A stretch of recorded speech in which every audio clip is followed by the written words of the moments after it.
bienvenue chez Cryptologique, je suis Zach Pix et comme tous les vendredis, et aujourd'hui vendredi 24 mai 2024, nous allons faire un point de marché Ichimoku sur le Bitcoin, l'Ethereum et le DOT qui nous a été demandé en commentaire. On va passer tout de suite à la pratique et on va passer tout de suite sur le Bitcoin. Donc le Bitcoin qui nous offre donc ici sur une vue hebdomadaire, donc on est en weekly. Donc je vous rappelle qu'on travaille nous le weekly, daily et le 4 heures éventuellement, et il était intéressant qu'on refasse un petit point. On va essayer d'être assez rapide, mais en tout cas on va faire un point assez poussé sur le Bitcoin.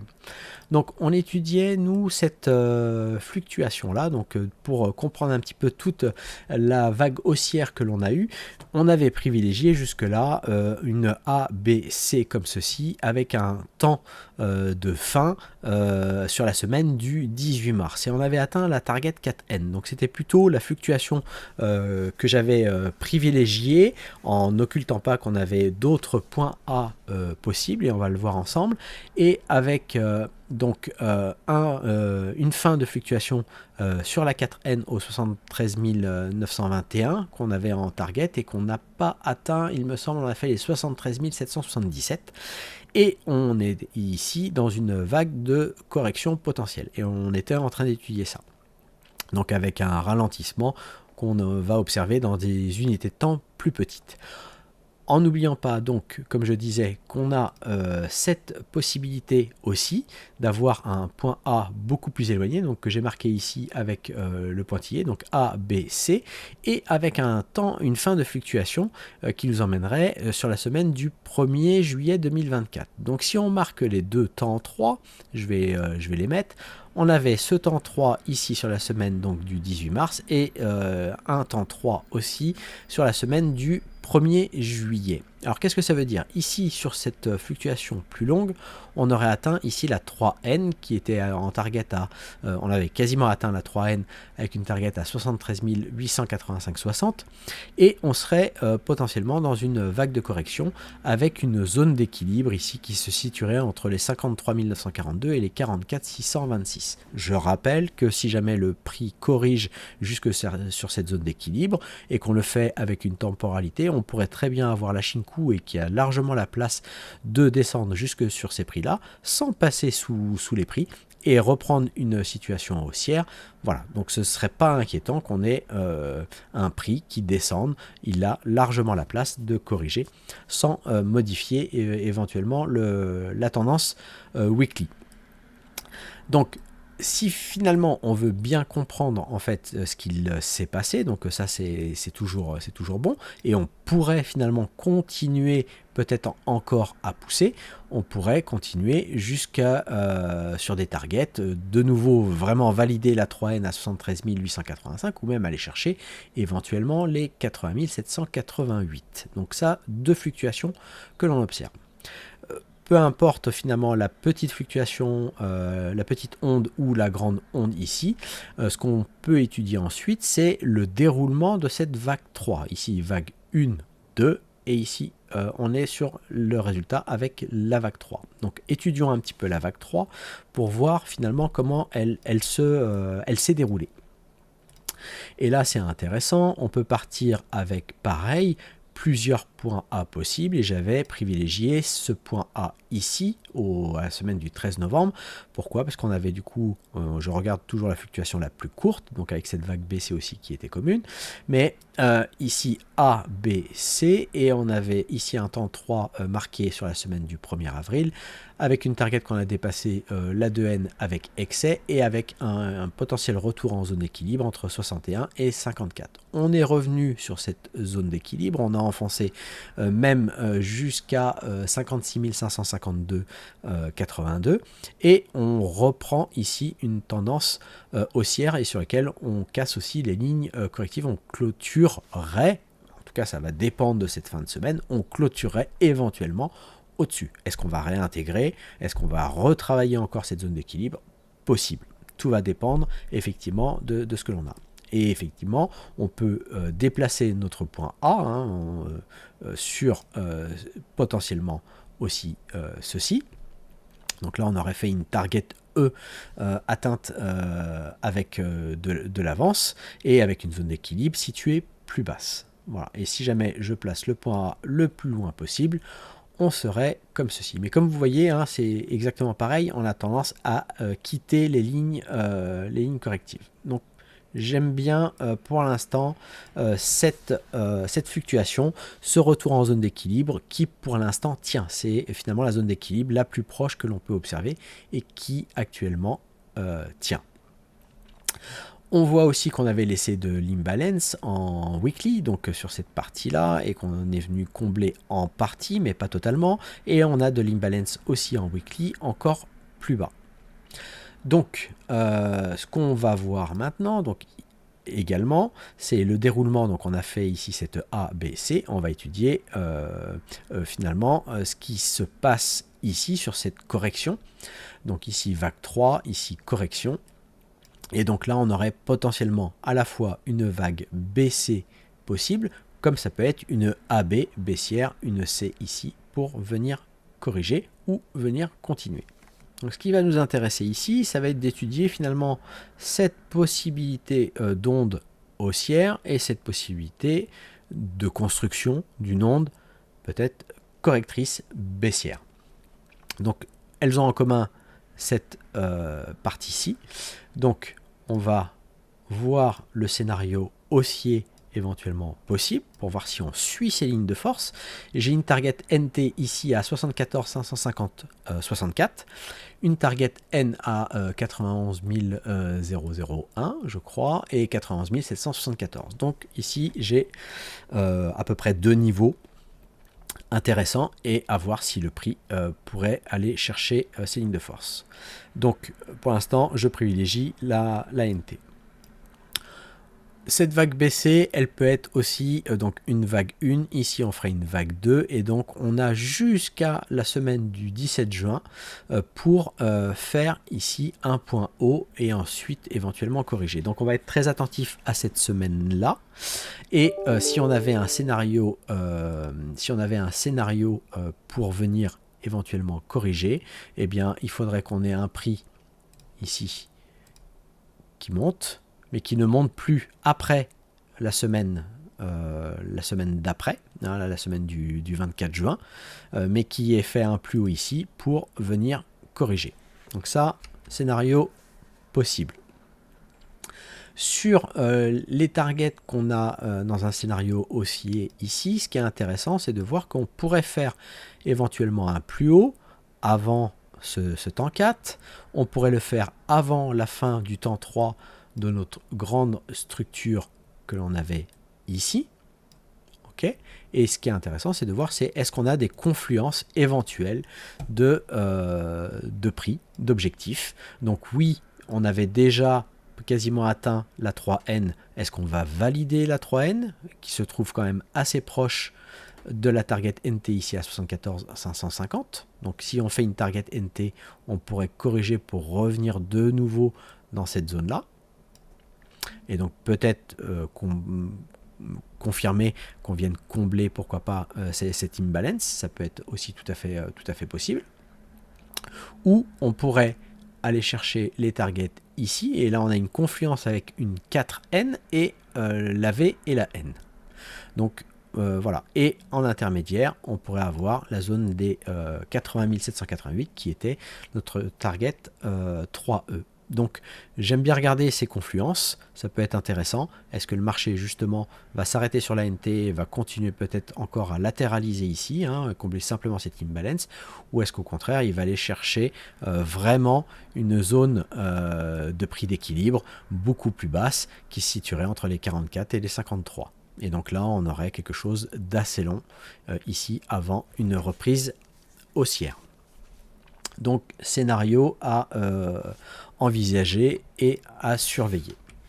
Donc maintenant qu'on a dit ça, ce qui va nous importer, c'est d'étudier, donc on a vu cette phase possible de hausse, c'est de voir, de comprendre en fait ce qui s'est fait ici. Et ici, on a fait vraiment une vague entière ici de baisse. Donc ici, vague 1, ici on est dans la construction de la vague 2.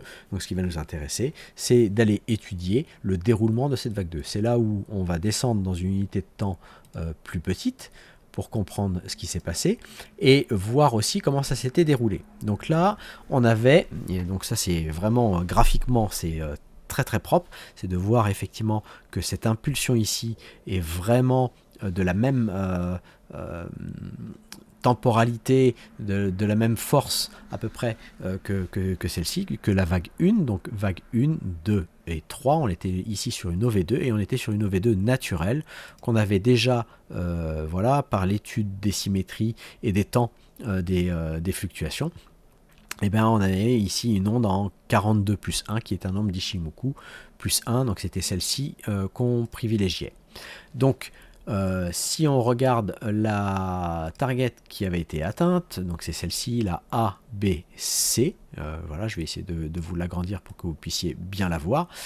On a atteint avec de l'excès la target S, et on corrige avant le temps 4 qui était sur la semaine du 24 mai. Donc est-ce qu'on corrige ici? Donc là ça va m'imposer d'étudier la correction possible, donc avec A, B, C ici. Donc on va venir le placer et j'ai une ligne de force ici qui est marquée pour une potentielle baisse. Donc est-ce qu'on va suivre cette ligne de force? On a ici de l'imbalance qu'on pourrait venir combler, on a la Kijun qui se situe ici en support et on a la Shinku qui a la place de descendre peut-être jusqu'à ces niveaux de prix sans aucun problème avant de passer éventuellement en dessous. Donc à voir si on a une résistance sur cette partie de prix ici avant une reprise haussière. Ou alors le marché est vraiment parti pour être baissier et on irait chercher ici à la baisse.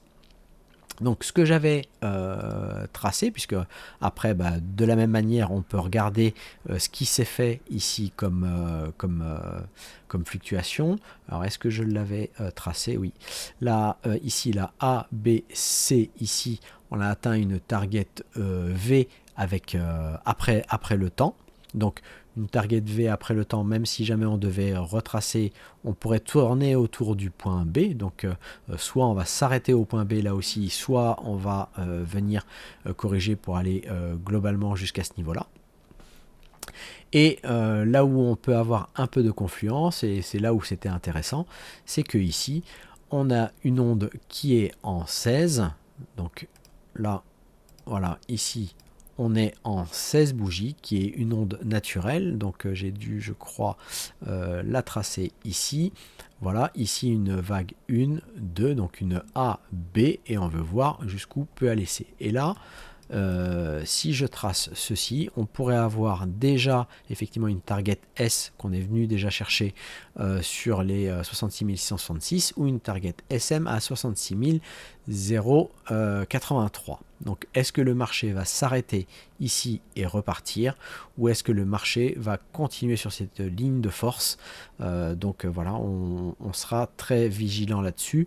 J'ai du coup deux temps 4, j'ai un temps 4 au samedi 1er juin 2024, c'est-à-dire qu'on peut continuer ici à baisser et éventuellement on peut repartir, ou alors on peut continuer véritablement à baisser après ce temps-là, et donc on serait bien dans un marché ici qui serait amené à corriger, aller chercher des targets beaucoup plus basses et chercher peut-être une zone d'équilibre de notre structure principale weekly plus basse.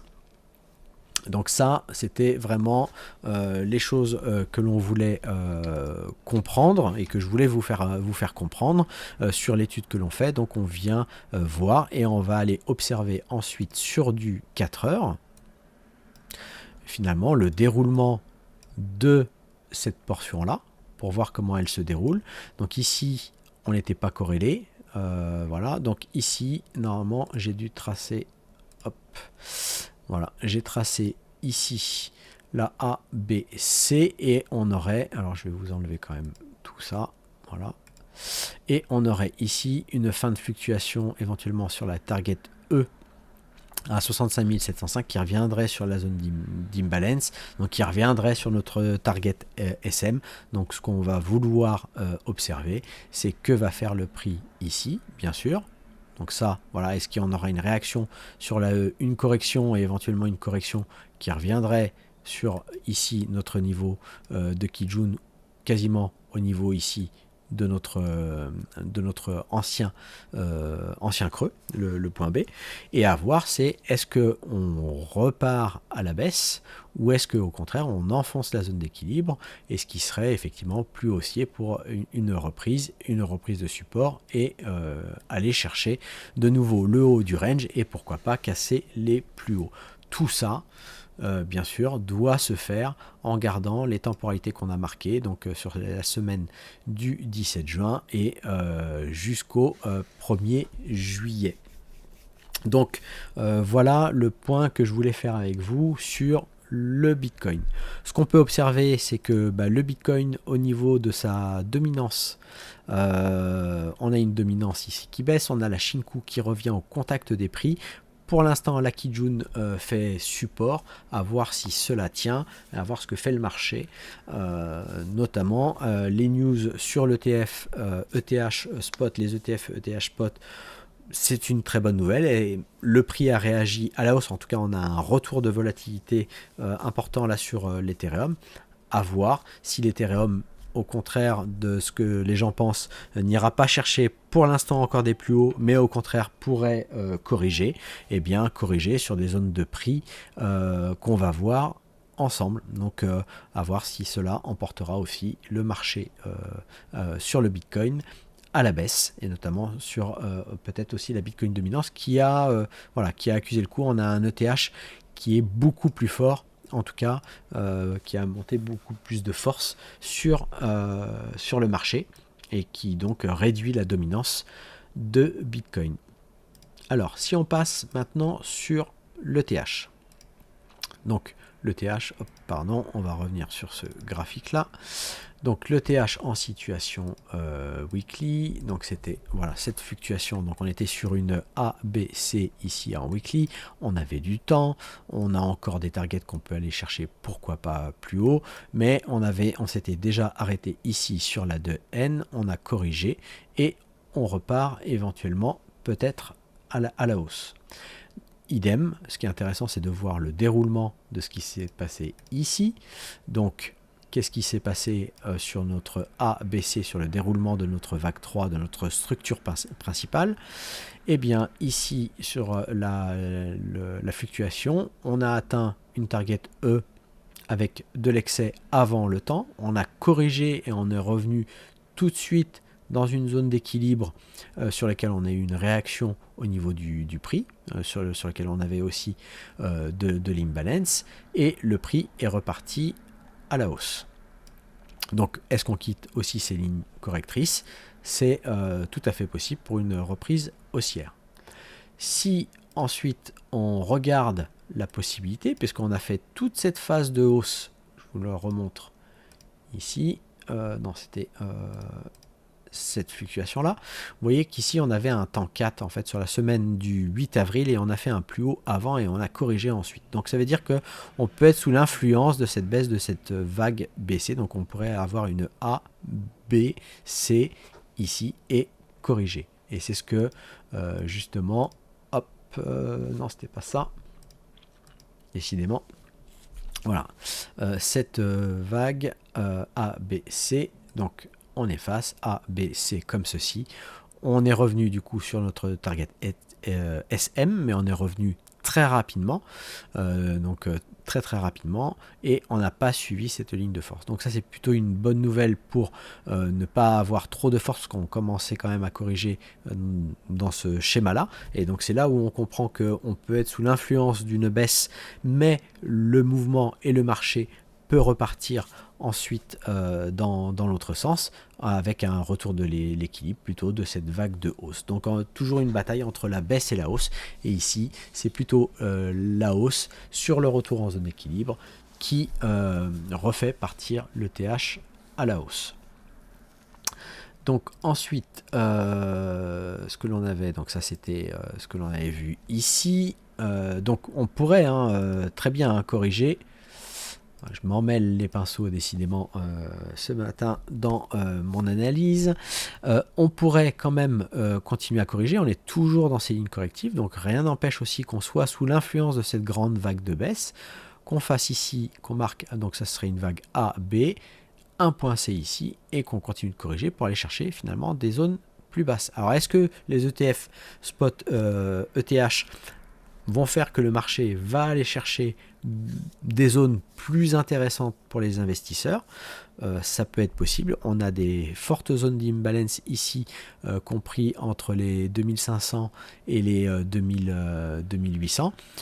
Donc ça peut être une zone assez intéressante qui pourrait rejeter le prix, mais qui permettrait aussi de combler les ordres sur ces imbalances. Donc zone à surveiller si le prix venait à finir ici son point C pour repartir. Donc de la même manière, on part avec cette idée en tête. Si ça c'est une vague de baisse, on veut savoir si ici le mouvement s'est terminé. Donc on va descendre dans les unités de temps plus petites pour comprendre déjà un petit peu comment le marché s'est fait. Et on va regarder que là, ici on avait fait une A, B, C, et que ici on a fait une Y. Donc voilà, on a tout cassé. On a cassé aussi ce précédent sommet, on avait cassé ce précédent sommet.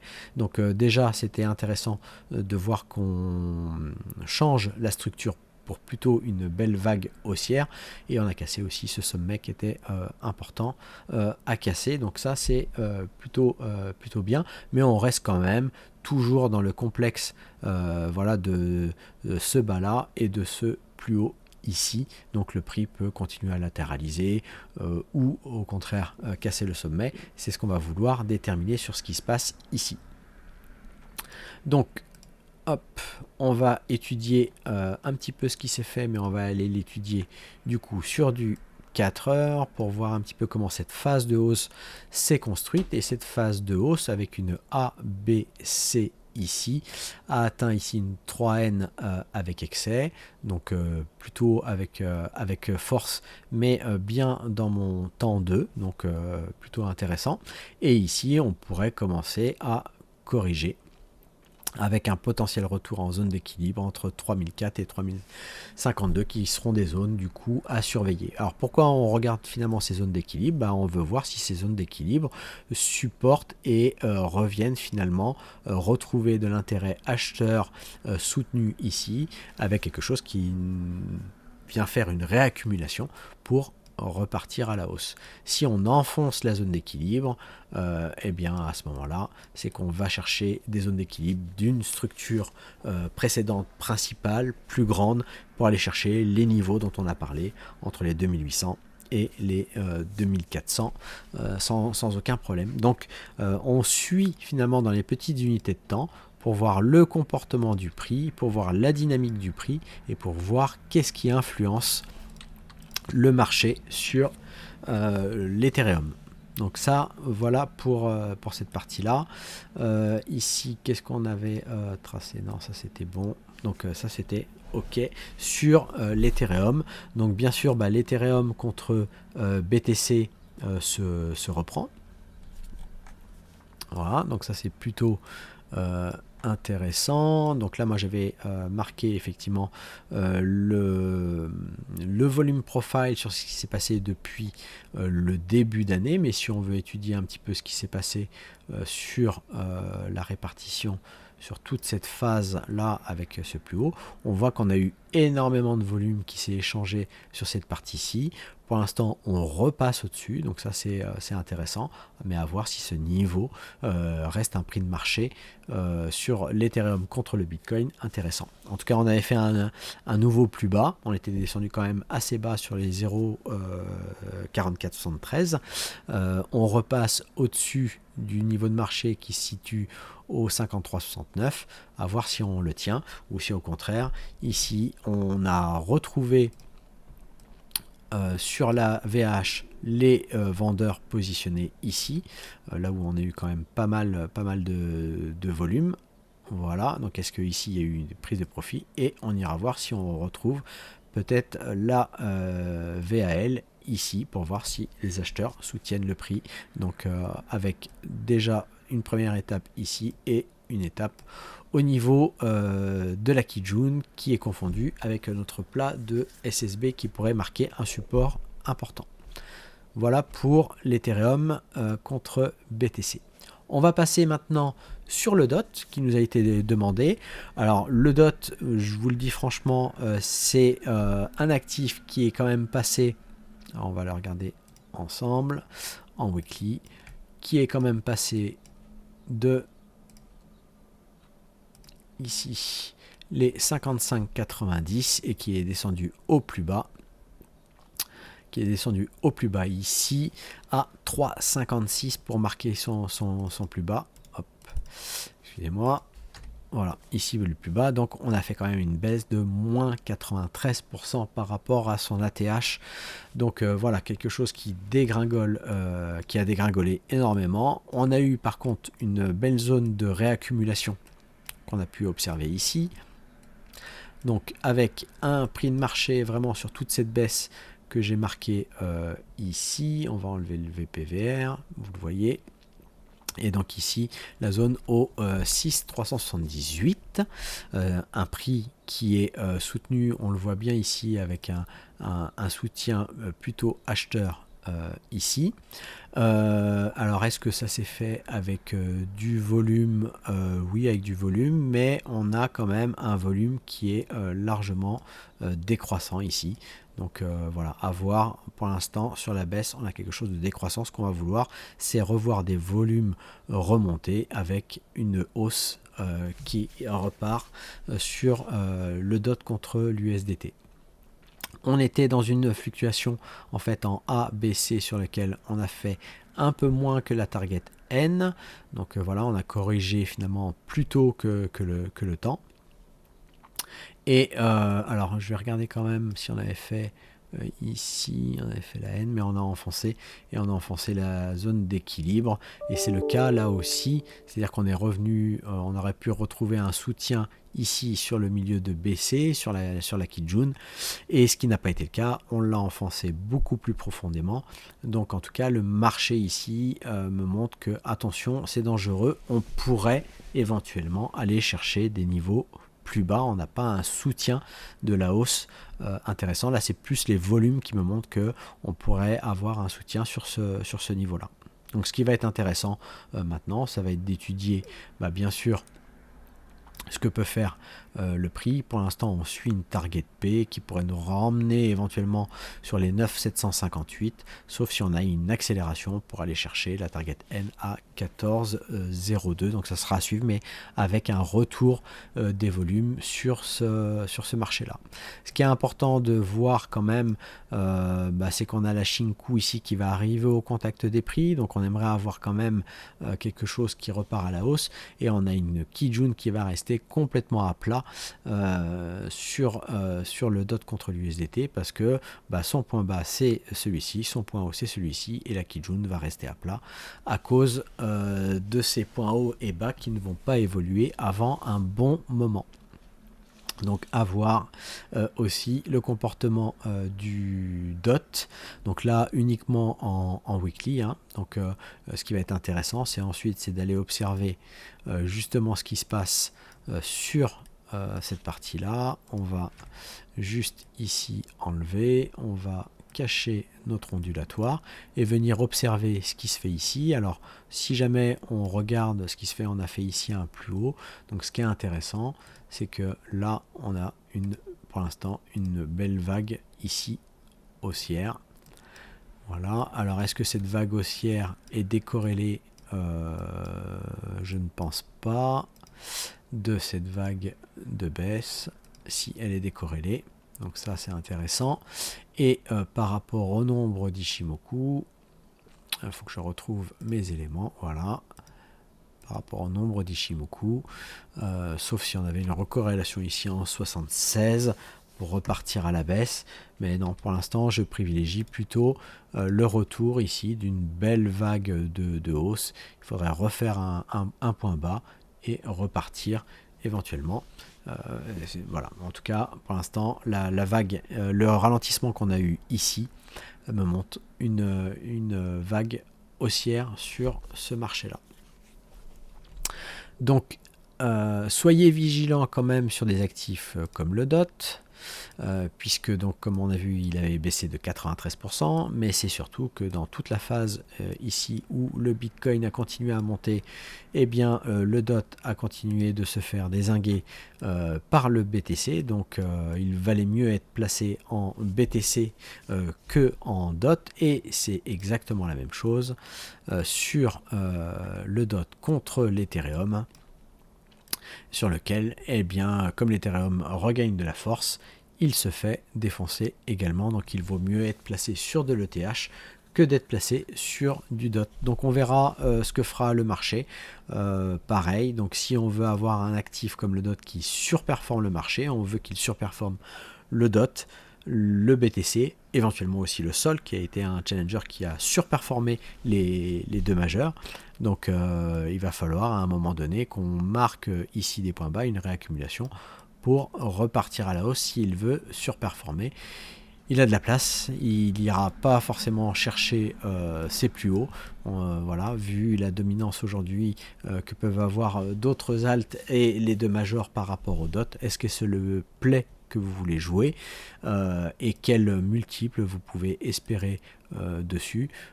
Voilà, donc à voir si c'est l'actif intéressant ou si c'est un trop vieil actif. N'oublions pas que beaucoup d'alt ne referont pas forcément leurs ATH des cycles précédents, donc il faut être très vigilant là-dessus.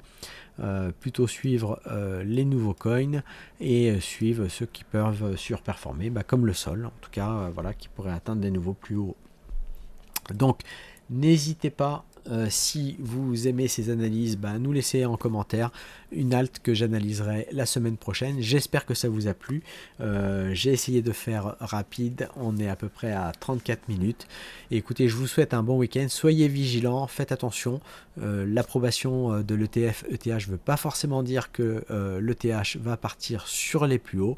Étudiez, si vous êtes sur une vision long terme, restez sur du weekly, daily, 4 heures maximum pour descendre, et ne pas vous faire peur et essayer de comprendre ce que fait le mouvement. Et si vous aimez ces analyses et que vous souhaitez apprendre comme moi l'Ichimoku Kinkoyo et l'analyse technique et vous mettre au trading, rejoignez-nous sur le Discord, rejoignez-nous sur le club Logique. Je vous souhaite un très bon week-end et à vendredi prochain. Ciao ciao.